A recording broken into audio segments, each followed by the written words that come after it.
хамгийн чухал асуудал бол одоо бид нэр 2040 мастер төлөвлөгөөгөө батлуулах хэрэгтэй байж байгаа.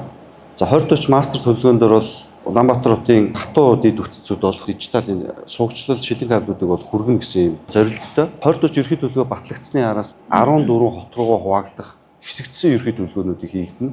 Улаанбаатар хотын гол дид үтцүүдийн ажлууд бол бүгд төлөвлөгдөж гарч ирнэ.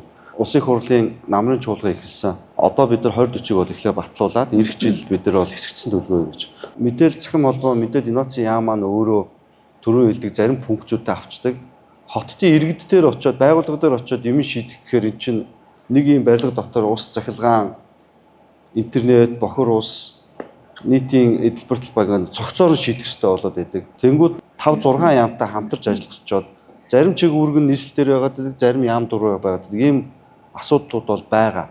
Тэгэхээр дэлхийн жишгээрээ бол ер нь хот буюу орон нутгийн байгууллага өөрөө энэ инфраструктур гэдэг суурь дид үтцүүдээ бол ингээд цогцоор нь өөрснөө хариуцаж явсан дараа нь засвар үйлчилгээ, тарифын зохицуулалт, дээрээс нь бэлэн байдлыг хангахад бол маш өндөр ач холбогдолтой байдаг. Уул нь бол хот байгуулалт эрх зүйн байдлын тухай хуулиараа бол дулаан захилгаан бусад дид үтцүүд бол Улаанбаатар хотод ирэхээр хуулийн зохицуулалт бол орсон.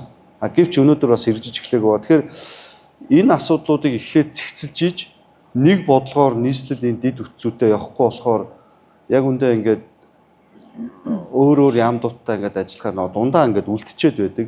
Тэгээ цогцоороо уул нь бол явах хэвээр.